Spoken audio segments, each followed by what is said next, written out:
Hey everyone, and welcome to Unit 2. Today we're going to talk about safety, infection control, a little bit about culture setup, and macroscopic exam. There are a number of hats that the microbiologist wears. So let's go ahead and talk about a few of the roles of the microbiology lab. The first role is a diagnostic role. We identify organisms and provide susceptibility testing.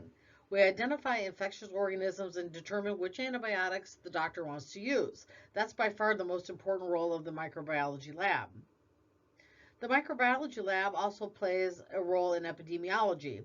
We help to identify nosocomial infections and environmental pathogens. We do outbreak investigation, for instance, outbreaks of salmonella, tuberculosis, Ebola, and diseases such as that. The microbiology lab also plays a preventative role. We monitor sterilization of equipment, we monitor infection control, we do environmental cultures, we look to make sure that equipment is sterile, etc. We also play an educational role. We train hospital personnel in the handling of biohazard and other aspects of human infection and infection control. We educate other health professionals and ancillary personnel, such as housekeeping personnel and people like that, and we teach them about outbreaks and isolation. Safety in the microbiology lab is regulated by the Center for Disease Control and Prevention, and it's also regulated by OSHA, the Occupational Safety and Health Administration. We always want to be aware of hazards in the lab, including biohazards such as blood, chemical hazards such as hydrochloric acid, and physical hazards such as slip, trip, and fall hazards like cords. Biohazards, of course, are a special concern in the microbiology lab, and biohazards is something that originates from a living thing. Some specific biohazards in the micro lab would be biological specimens, something that originates from a living organism, cultures, including bacterial, viral, and fungal cultures. And then there are many ways a person can come in contact with biohazards in the microbiology lab. They can come from inhaling a biohazard, such as breathing it in, ingesting, eating, or swallowing it, a break in the skin, such as dry skin or a puncture wound, or direct inoculation, meaning being punctured with a needle or organism.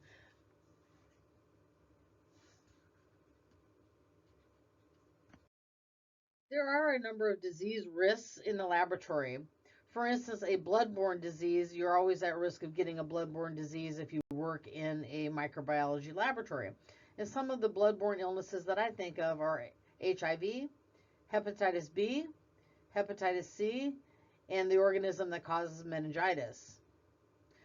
Hepatitis B is about 100 times more infectious than HIV, and there are 12,000 healthcare workers exposed to hepatitis B annually. Other disease risks in the laboratory would include bacterial infections from exposure to culture plates. That's why we have to be very mindful when working with growing cultures. And then also you could be exposed to some sort of viral infection.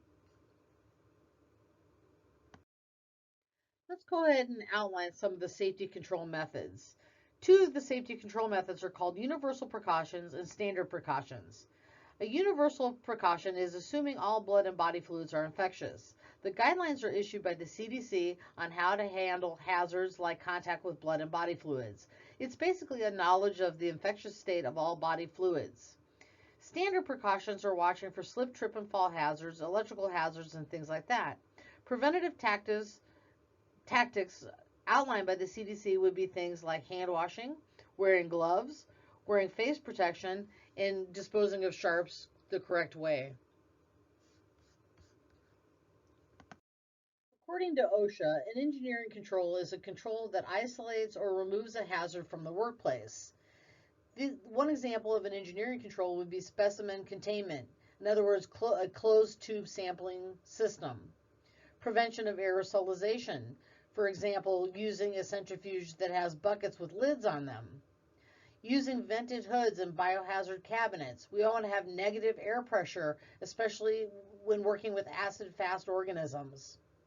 Safe use of centrifuges. We want to make sure never to break or use the brake on a centrifuge because that causes the specimen to come to a quick stop and creates aerosols. We want to wear safety shields, so we want to cover our eyes, nose, and mouth and all mucous membranes. We want to use safe pipetting techniques, always pipetting mechanically. We want to use disposable equipment, such as disposable slides, disposable tubes, dispo pipettes, and also you are less likely to be exposed to something when you're using a disposable piece of equipment that's only handled one time. Work practice control is also known as a common sense practice. It is the way we do something to make it safer. That is a work practice control. One example would be hand washing. We want to hand wash frequently and for at least 20 seconds. We want to keep objects away from our face. In other words, don't smell cultures unless you're told to do so by an instructor or a supervisor. We should have no food or drink allowed in the laboratory refrigerator. No eating, drinking in the laboratory, no smoking, no gum, no vaping. Those are all things that could compromise your safety. We want to store personal items. So store your personal items in the student cubbies or in a clean area. Clean spills up immediately. We like to use 10% bleach or 70 to 90% alcohol solution. Decontaminate work surfaces. Again, we're going to decontaminate our work surfaces before and after laboratory. And then dispose of contaminated items. Sharps need to be placed in the sharps containers. Non-sharps need to be placed in the biohazardous trash. Gloves need to be placed in the appropriate container as well. We always want to don personal protective equipment to protect ourselves. One thing that we can use to protect ourselves is gloves. We can use latex or nitrile. Nitrile have become a lot more popular with people having latex allergies these days. We also want to wear lab coats and gowns. Never leave your lab coat on when leaving the laboratory. Also, we could wear face shields. Face shields protects our mucous membranes from any kind of contaminants. Other things that we can do while we're in the laboratory is tie back long hair. Make sure we have no ankles showing and have long socks, and make sure we don't have any open-toed or open-back shoes. Also, make sure we have long pants. We coexist with many commensal organisms, and many are beneficial to us, but others can also cause us harm. Diseases that affect humans come from eukaryotes, prokaryotes, viruses, viroids, and prions. Epidemiology is the study of distribution and determinants of health-related events. It's the study of outbreaks, morbidity, and mortality. It's surveillance and investigation. What defines disease determinants is a social and economic environment. For example, social status and income. The more money you have, the better health care you're able to get. The more money you have, the better education and better social support networks you have. The physical environment plays a role in epidemiology as well. Do we have access to safe food and water? Do we have adequate shelter and access to health care? An individual's characteristics and behaviors also leads to epidemiological events. In other words, gender, genetics, and personal habits such as smoking or drinking. A disease that is consistently present in a geographical location is an endemic disease. Very few people are affected by endemic diseases, but it's not entirely eradicated. An epidemic disease is where a disease occurs more than the number of normal cases. Epidemics of cholera, typhoid fever are frequent in communities. One epidemic that is prevalent in the United States at this time is coronavirus 19. That's actually turned into a pandemic. Biological risk assessment is the process used to recognize hazardous characteristics of organisms. Now, this differs from biological threat agents. Microbiology labs must understand the risk groups organisms fall into. The World Health Organization has divided organisms into 4 risk groups based on the degree of infectiveness. The higher the risk group, the more precautions a microbiologist must take in order to prevent exposure. So, for example, most environmental organisms fall into group 1. These are organisms unlikely to cause human or animal diseases. Things like Clostridioides difficile or Staphylococcus aureus fall into group 2. They pose a moderate individual risk, but a low community or outbreak risk. Organisms such as Salmonella, HIV, or E. coli 0157H7 fall into group 3. These These are where you have a high individual risk, a low community risk, but these organisms can cause serious harm to individuals, but they are usually not communicable. And then finally, we have organisms that fall into the group 4 category. These are organisms such as smallpox and Ebola. Here you have a high individual risk and there's also a high community risk. These organisms are communicable and treatment and prevention is limited. On this slide, I've outlined some tips that you can use when working with actively growing cultures. For one thing, you may notice odors of different organisms, and while they may be noticeable, it is never acceptable to sniff plates directly unless an instructor or supervisor tells you it's safe to do so. The reason why is you may sniff something like a fungus like coccidioides that can be very dangerous to you. Also, plates growing fungus must be sealed immediately. You have to work with these in a biological safety cabinet to avoid spores getting all over in your laboratory. Organisms that can be aerosolized must be worked with in the hood as well. This would be things like Mycobacterium tuberculosis, the organism that causes brucellosis, and things like that. Always wash your hands frequently. It's always better to wash your hands with sheer forces as opposed to using hand sanitizer. Avoid touching your nose, mouth, and eyes, and then always cover cuts, hangnails, and things like that with a bandage. These are things you can do to avoid getting sick with something while working with actively growing cultures. Here I want to discuss the biosafety levels. These are levels of protection for performing certain procedures. If you're working with organisms not known to cause disease in healthy humans, then you're working with level 1 organisms. Here you must wear your proper PPE when working with these organisms. You must wash your hands frequently and decontaminate surfaces. Organisms that fall into the level 1 category would be things like bacillus or the environmental organisms. If you're working with organisms that are considered a moderate hazard, then you'd be working with the level 2 organisms. You have to use the same precautions that you would use in level 1, only here we'd also want to limit employee access to these cultures as well. Employees should also give vaccines for these organisms. Some organisms that fall into level 2 would be salmonella, HIV, and hepatitis B. The level 3 organisms are considered the indigenous or exotic microbes. You want to work in a room with negative air pressure and work in a room where all the doors and windows are sealed properly. And some organisms in the level 3 category would be tuberculosis and St. Louis encephalovirus.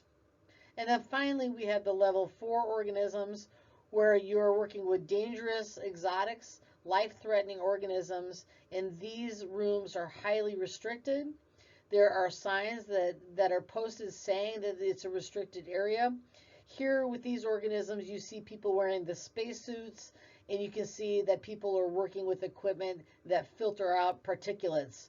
This would be organisms such as Ebola, the Congo Crimean hemorrhagic fever, and certain viruses.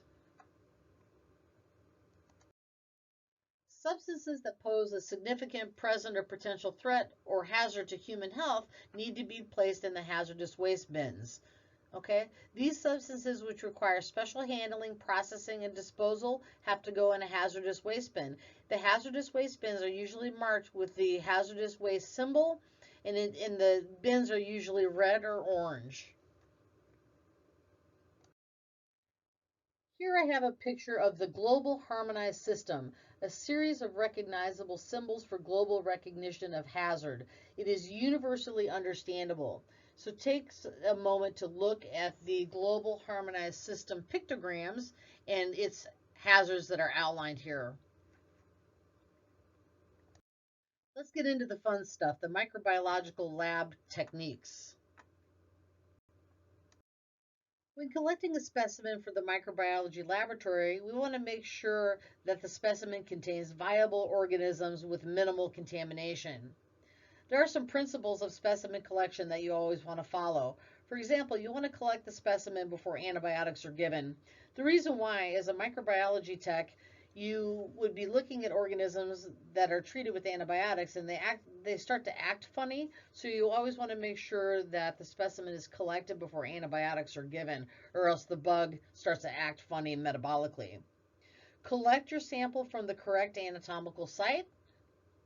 Get the right quantity. So, for example, if the doctor wants an acid-fast routine in fungal culture, you might need more milligrams of that sample than you would if they just wanted a routine culture. Package the specimen in order to preserve sample viability. So, for example, if you want to collect anaerobes, you would want to make sure that part of that specimen is collected in an anaerobic vial. Always label the specimen with correct information and culture site. How we set up our cultures is basically based on the site that the specimen was collected from, and then always transport promptly to the laboratory. You always want to get it there quickly so we can get it cultured right away, and that's going to ensure viability of the organism. Now, sometimes the specimen cannot be processed immediately, and so there are some guidelines for how we maintain some of our different specimens. Some specimens can be saved at room temperature, while other specimens have to be refrigerated. Okay? Not being transported or set up for culture immediately, then we want to make sure that it's stored correctly in the interim. So body fluids, cerebral spinal fluid, inner ear specimens, fecal material that is preserved, genital samples, nasopharyngeal throat, and preserved urine, that's urine on sodium borate. Those can all be stored at room temperature. Okay. Specimens that need to be refrigerated would be IV catheter tips, cerebral spinal fluid for viruses, outer ear samples, feces that has been unpreserved, sputum, and unpreserved urine. Those should all be refrigerated if we can't culture them right away. Now, some ways of storing these specimens would be Kerry Blair, which is a media for stools, sodium polyanethyl sulfonate, which is an anticoagulant for blood cultures, sodium borate or boric acid for urines, and then sometimes we can set up Gembeck plates, which is basically a chocolate agar plate with carbon dioxide that we use to culture for gonorrhea. Anytime you can't get your specimen cultured right away, we want to make sure that the holding or transport media will not promote multiplication of the organism, but it will promote preservation of the organism until we have a chance to culture it. As a microbiologist, anytime we're setting up a culture, we always want to use aseptic technique. We want to make sure to avoid contamination of our plates. The organisms are everywhere in the environment, so like I said, we do want to avoid contamination. Organisms of interest must be grown and studied in a controlled environment. We always want to consider optimal temperatures and optimal gaseous conditions when attempting to grow our organisms. We want to use aseptic technique, which is the cultivation of organisms under sterile conditions while preventing contamination. All culture and sensitivity tests must be set using sterile technique. The microbiology lab has to be a controlled environment. All air currents must be minimized. So in other words, you should have no fans in the room. The door should be closed to keep air currents to a minimum. The preparation of slides and cultures must use sterilized loops, probes, or applicator sticks during the organism transfer. Learn the proper way to hold plates, tubes, lids, and caps so you can optimize using sterile technique. Plates should have the lid covering the culture media while not directly working with the culture, and test tube caps should not be placed on contaminated surfaces. Let's take a look at the differences between disinfection and sterilization. Disinfection refers to the use of a physical process to destroy vegetative microbes and viruses, but not those microbes producing endospores. This process removes a defined scope of organisms, but it does not limit things like Clostridium or Bacillus. Those are organisms that produce endospores. Some methods of disinfection would be chemical disinfecting, boiling, or filtration. A disinfectant is a solution or process of cleaning inanimate surfaces. For example, using 10% hypochlorite, which is bleach, or ETOH, which is alcohol. An antiseptic is a solution used to disinfect your skin. One type of antiseptic would be Purell, the alcohol hand sanitizer. Sterilization is the destruction of all living microbes, pathogenic or saprophytic. Sterilization includes the ability to destroy spore formers and all other living things. This can be accomplished through direct flame, intense heat, radiation, chemical, steam with or without pressure. Things that influence the degree of killing would be the number of organisms, the time and temperature the organism is exposed to, method of killing, pH, and biofilms. Let's start to talk about examination of our culture plates and how we go about identifying our organism. Okay? Keys to examination and identification of microbes is known as the 5 I's: inoculation, incubation, isolation, inspection, and identification. Inoculation has to do with inoculating the correct media to grow the optimal amount and type of organism. Incubation means using the correct temperature and atmosphere to get your organism to grow. Isolation is thinning out mixed cultures by getting isolated colonies, so when you do metabolic tests, you're getting a accurate result. Inspection, making macroscopic and microscopic observations. And then finally, identification. That's setting up confirmation tests that prove the organism's identity. When we're trying to grow our organism on culture, we have to use several different types of media. And that's basically a agar or substance that's placed in a petri dish and is sterile and has nutrients in it. Sometimes it has nutrients. Sometimes it has peptones or meat broths. These are all types of media that we can use to optimally grow our organism. The types of media would be things like enriched, selective, differential, solid medias, and broths. An example of an enriched media would be something like sheep's blood agar. It has sheep's blood in it, which is a source of nutrition for certain bacteria. A selective media would be something like McConkey agar, where it grows out your stomach organisms or your gastrointestinal organisms, but it doesn't grow out your skin organisms. It grows out your enterics or your gram-negative enterics, and it doesn't grow out your gram-positive organisms. A differential media would also be McConkey agar. McConkey agar helps us differentiate between organisms that are lactose fermenters and organisms that are non-lactose fermenters. Then we have solid medias, that would be agar in plates, and we have broth medias. Our media selection is based on the type of culture requested. So for example, if the doctor requests a genital culture, we might set up a blood agar plate, a chocolate agar plate, a McConkey, and a Thayer Martin. If our doctor requests a lower respiratory tract culture, we might set up a blood agar plate, a chocolate, and a McConkey agar. So those are just some examples. Routine culture should include the following: a non-selective enriched media, usually that's sheep's blood agar. Enriched media for fastidious organisms, lots of times that's chocolate agar, which by the way has no chocolate in it. It only has lysed cells, which causes it to look like chocolate, but it's actually the release of hemin and NAD. Then we have selective and differential media. That would be an example of that would be McConkey agar. And then finally we have selective and differential broths. That would be things like limb broths, gram-negative broths, selenite broths, and things like that.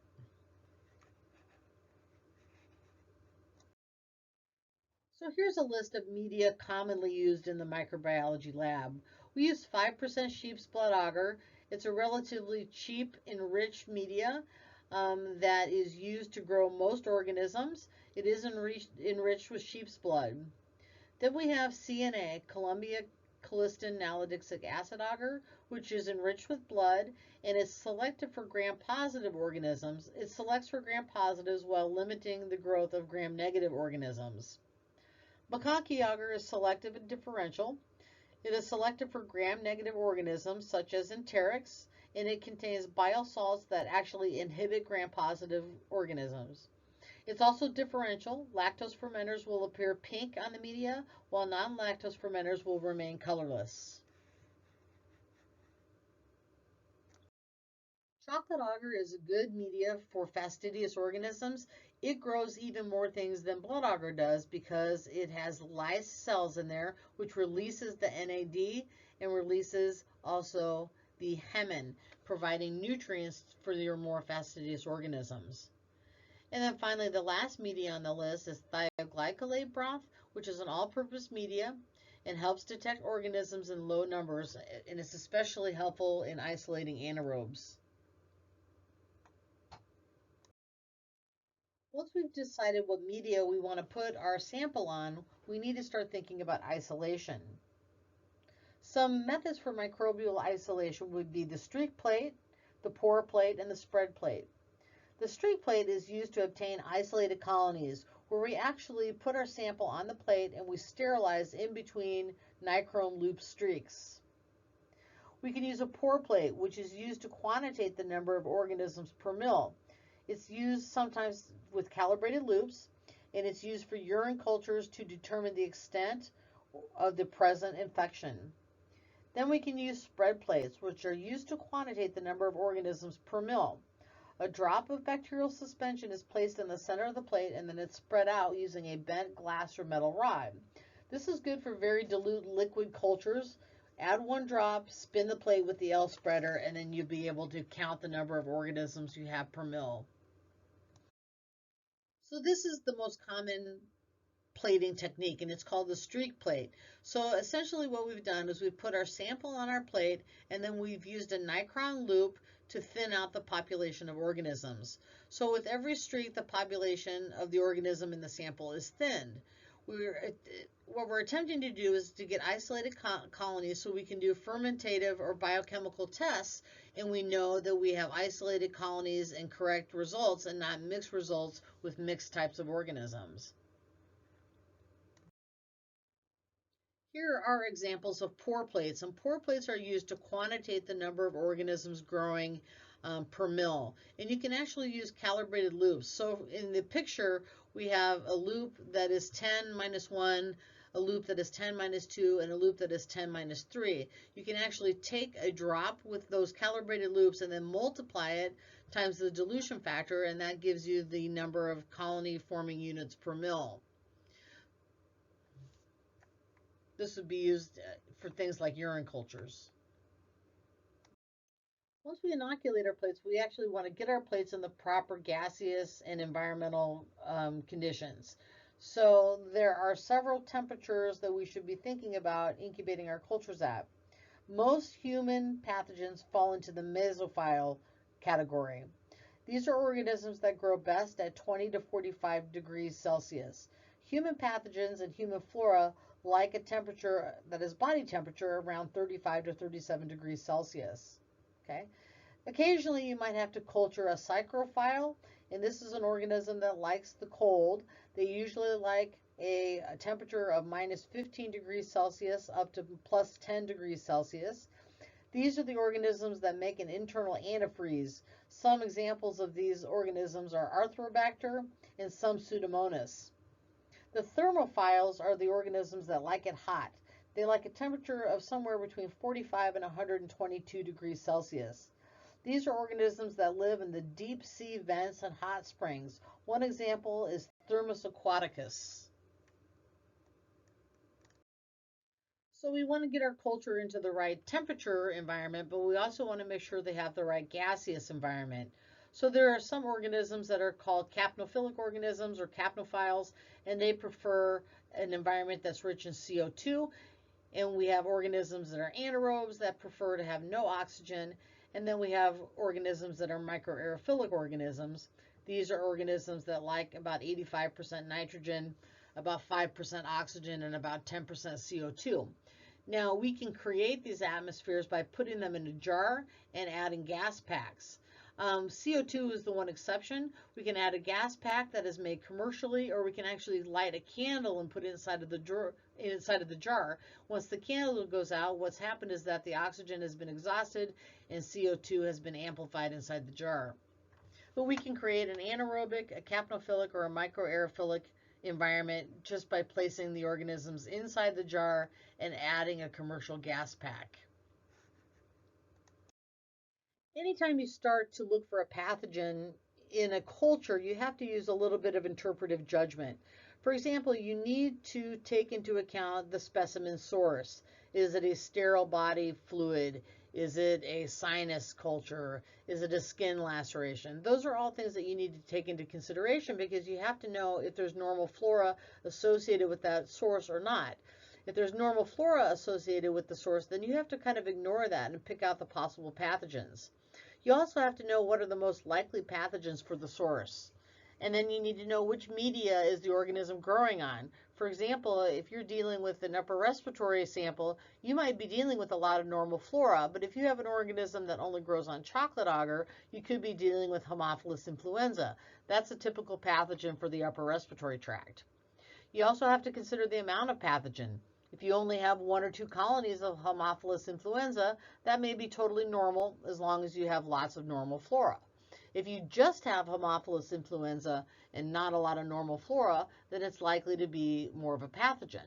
So these are all things as microbiology texts that we think about when we're reading our cultures.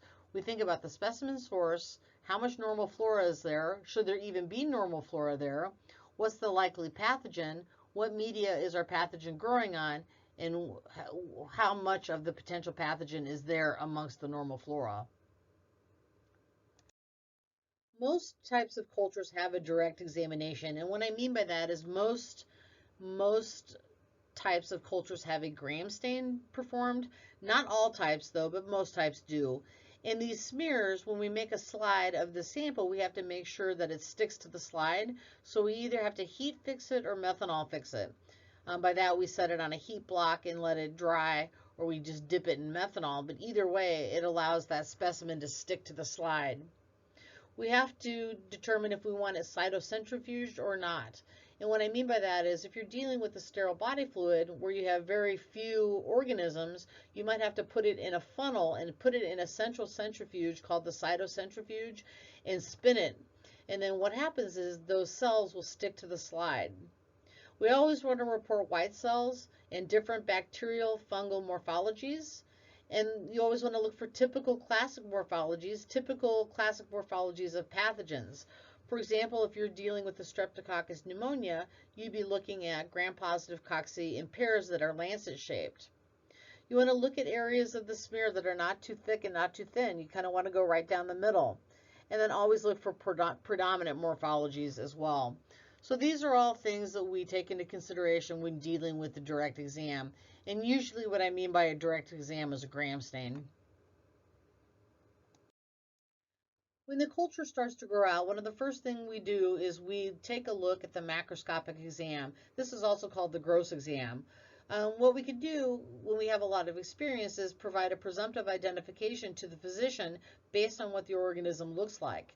We can look at kind of its color, the size, the elevation, the margin, the texture. All of those things will help us kind of give a presumptive identification of that organism to the physician. This ensures rapid reporting to the physician and so they can start treating their patient quicker, and it also ensures quality control as well.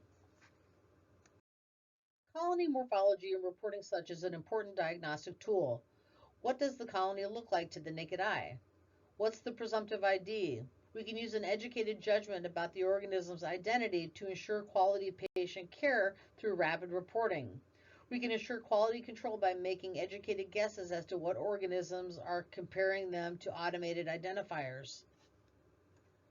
So for example, when you're looking at an organism macroscopically, some things that you want to look for on sheep's blood agar is hemolysis, size, margin, elevation, color, consistency, pigment, odor, and density. Hemolysis has to do with what effect the toxins and enzymes of the organism has on the red cells in sheep's blood agar. So if you have an organism that is considered to be alpha hemolytic, those organisms will partially lyse the cells in the media. An organism that is beta hemolytic will completely lyse the cells in the media, while an organism that is gamma hemolytic will not lyse the cells in the media at all. And I'll show you some pictures of this coming up. We always want to consider size. Do we have an organism that is pinpoint, small, medium, or large? What's the margin? What does that outer edge of the organism look like? Is it smooth? What's the elevation? Is it umbinate or umbilicate? What's the color? Is the color of the organism buff colored? Is it yellow, white? Is it green in some cases? What's the consistency? Is it dry like a breadcrumb or is it mucoid? What's the pigment? What's the odor and what's the density? These are all part of the gross exam or the macroscopic exam of cultures that microbiologists can use to give a presumptive ID to the physician. So here's a picture, a couple pictures of two different organisms that look quite a bit different. The organism on the left, this is a Staphylococcus aureus.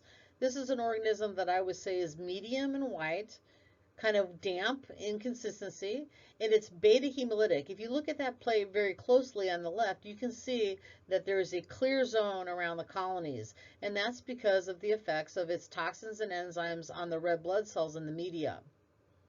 If you look at the organism on the right, this is what we call an alpha hemolytic organism.